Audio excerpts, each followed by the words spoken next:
సరస్సులో దిగి స్నానం చేస్తున్నాడు. అప్పుడు టక్కున ఒక మొసలి వచ్చి ద్రోణుడి పిక్క పట్టేసుకుంది, లోపలికి గొంజుకొని పోయింది. ఆ సమయంలో ఆయనకు ఏం చేయాలో తెలుసు.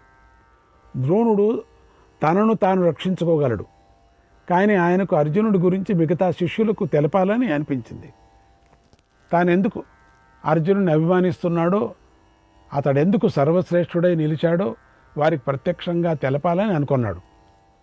ద్రోణుడు బాధను భరిస్తూ శిష్యులకు పరీక్ష పెట్టాడు. గట్టు మీద ఉన్నటువంటి శిష్యులందరినీ పిలిచి రక్షించమని అరిచాడు. ఒకడు నిచ్చెన తెచ్చాడు, మరొకడు త్రాడు తెచ్చాడు. కొందరు అలా దిక్కులు చూస్తూ నిలబడిపోయారు. కొందరు ఏం చేశారు, రక్షించండి రక్షించండి అని వాళ్ళు కూడా కొట్టుకున్నారు. అప్పుడు అర్జునుడు ఒక్కడే టపటపా బాణాలు వేసి ఆ మొసలిని వధించి గురువుని రక్షించాడు. సమయానికి తగ్గట్టుగా ప్రవర్తించాడు. అందు చూసి కౌరవులకు అందరికీ అవమానమైంది.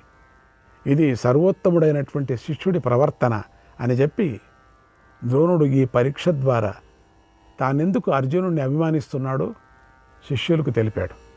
ఇటువంటి శిష్యులు ఉండాలా. ఇంకా కొంతమంది శిష్యులు ఉన్నారు, పరమానంద శిష్యులని ఉంటారు చాలామంది. పాపం ఆ పరమానంద శిష్యులు చాలామంది వెనకల ఆయన గుర్రం మీద వెళుతూ ఉంటే, ఆ గుర్రం మీద ఒకరోజు ఆయన బంగారు వస్తువులన్నీ కింద పడిపోయాయి. అంటే ఆయన పట్టుకున్న పుస్తకాలంతా వాళ్ళంతా అట్లానే వచ్చేసారు. సగం దూరం వెళ్ళి ఆ గురువుగారు చూశారని పడిపోయి కింద పడిపోయాయి. అప్పుడు అరిచాడు, ఏంట్రా కింద పడిపోయింది, ఎవరు తీయలేదు మీరు?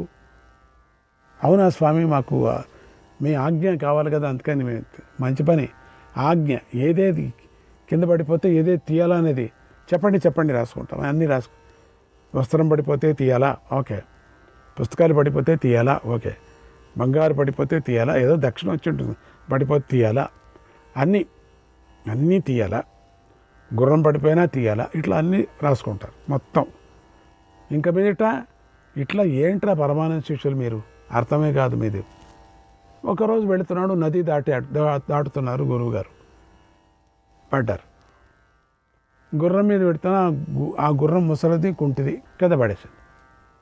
కింద పడేస్తూనే చూడండిరా పట్టి చూడండిరా అని చూశాడు. పుస్తకం ఎత్తు పైకి, పుస్తకం ఎత్తు, ఆ గుర్రం ఎత్తండి పైకి, ఎత్తండి గుర్రం ఎత్తండి, ఒరే నన్ను ఎత్తండిరా. గురువు గారు లిస్టులో లేరు, ఏం చేసేది, ఏంట్రా అవును, చేయకూడదు. గురువు గారు చెప్పంది మనం చేయకూడదు. అరే రాసుకోండి ఎత్తండిరా నన్ను, గురువుగారు మాకు చెప్పలేదు, మీరు అప్పుడు మేము రాయలేదు అని అన్నీ. ఆ గుర్రం లద్ది కూడా ఎత్తారట, కానీ గురువుగారిని ఎత్తలేదట. అట్లా ఉంటే ఎటువంటి గురువు కాదు ఈయన, అటువంటి శిష్యుడు కాదు ఈయన. వీళ్ళందరూ కౌరవులంతా ఎత్తండి నిచ్చెన వేస్తారు, తాళ్ళు తెచ్చారు. చూసారా ఏం చేశాడు, కేవలం నీడలోనే ఆ ముసలి యొక్క ప్రాణాన్ని తీసి పారేశాడు బాణాలతో అర్జునుడు. అది ఇప్పుడు చూపించాడు అందరికీ కూడా అర్జునుడు ఏమిటి అనేది. అస్త్ర విద్య రహస్యాలను అతడికే ఎందుకు చెబుతున్నాడో ద్రోణుడు ప్రత్యక్షంగా తెలిపాడు అందరికి కూడా. తర్వాత శిష్యులందరూ విద్యలలో అరితేరారు. అప్పుడు ద్రోణుడు తన రెండవ సమస్య అయినటువంటి అవమాన బాధను తీర్చుకోవాలని అనుకున్నాడు. ఈ సమయంలో అర్జునుడు భక్తి శ్రద్ధలను చూసి ద్రోణుడికి అర్జునుడి మీద ప్రీతి ఎక్కువైపోయింది. ధనుర్విద్యలో నిన్ను అందరికంటే అత్యుత్తముడిని చేస్తాను అని అర్జునుడికి మాట ఇచ్చేశాడు. అలాగే ఎన్నో అస్త్రాలను విద్యా రహస్యాలను కూడా నేర్పాడు.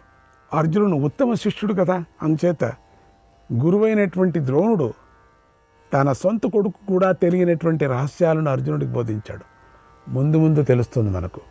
ఈ సమయంలో ఏకలవ్యుడు కూడా వచ్చాడు. ఆ ఏకలవ్యుడు కేవలం చిత్రపటంతోనే, ఆ బొమ్మతోనే అన్నీ నేర్చుకున్నాడు. తనను శిష్యుడిగా స్వీకరించమని ద్రోణుడిని ప్రార్థించాడు. అతడు వేటగాడు, పైగా ఆనాటి విద్యా నియమాల వల్ల ద్రోణుడు అతడికి విద్య నేర్పలేదు. రెండోది అటువంటి వాళ్ళకు నేర్పితే ప్రాణులు చంపేస్తారు అని అతడు ద్రోణుడి బొమ్మ పెట్టుకొని విద్య నేర్చుకున్నాడు. విద్యలో అర్జునుడి కంటే గొప్ప ప్రతిభశాలి అయ్యాడు.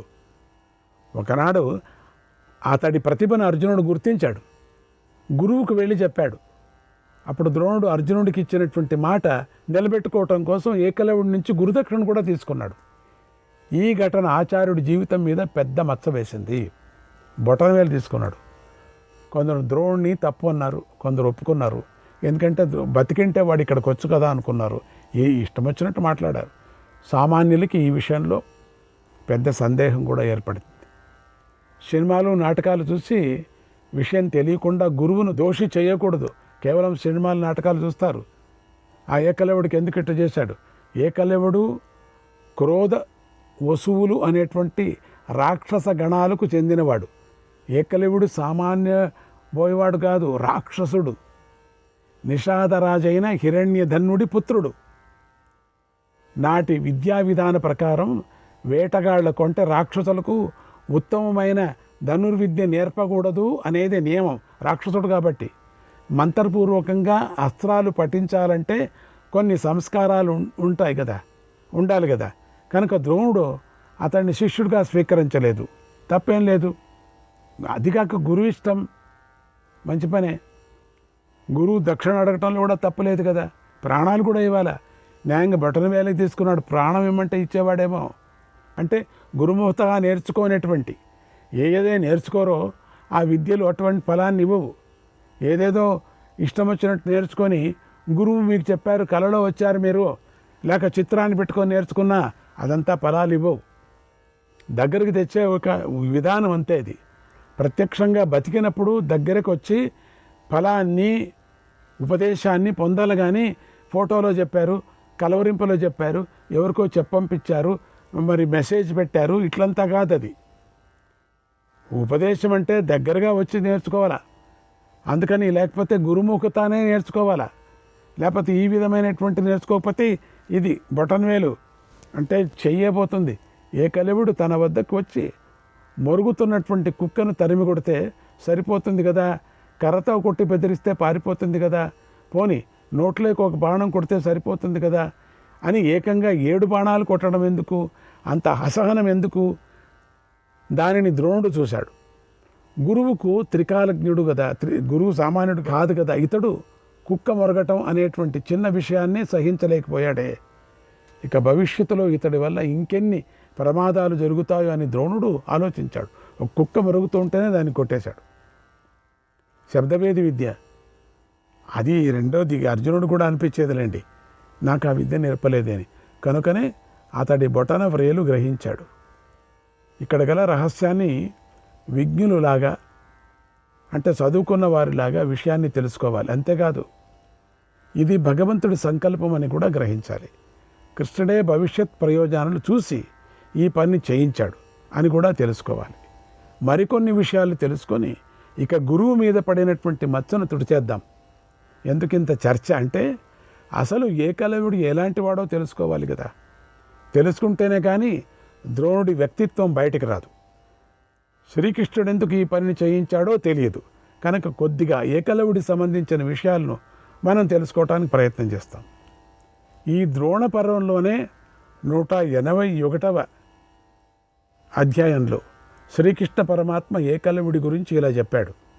ఓ అర్జున, జరాసంధుడు శిశుపాలుడు ఏకలవ్యుడిని కనుక చంపకపోతే వారు అతి భయంకరులైపోయారు. అంత రాక్షసులు వాళ్ళంతా. వీరి సహాయంతో వాళ్ళంతా భయంకరంగా అయి ఏదేదో జరిగిపోయేది. మహాభారతం ఉండేది కాదు, ఏదో అయిపోయేది. అప్పుడు దుర్యోధనుడు గెలిచేవాడు.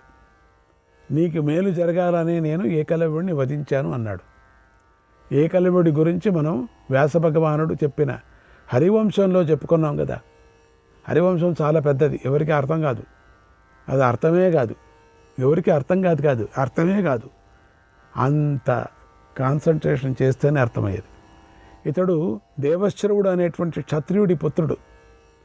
పాండవులకు కృష్ణుడికి బంధు అవుతాడు. మరోవైపు నుంచి కీచకుడికి కూడా బంధు అవుతాడు. ఇది చిన్నతనంలోనే ఒక కారణం చేత అడవిలో వదిలివేయబడ్డాడు. అప్పటి నుంచి నిషాదులు ఏకలవ్యుడిని పెంచుకున్నారు. వారి గుణాలే ఏకలవ్యుడి అబ్బాయి. హరివంశంలో ఏకలవ్యుడి విద్యా ప్రసక్తి గురుదక్షిణ చెప్పబడలేదు అక్కడ.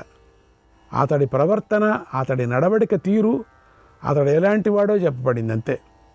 వేటగాళ్ల దగ్గర పెరిగాడు కదా, అంచేత ఏకలవ్యుడికి మొదటి నుంచి కృష్ణుడంటే ఇష్టం లేదు.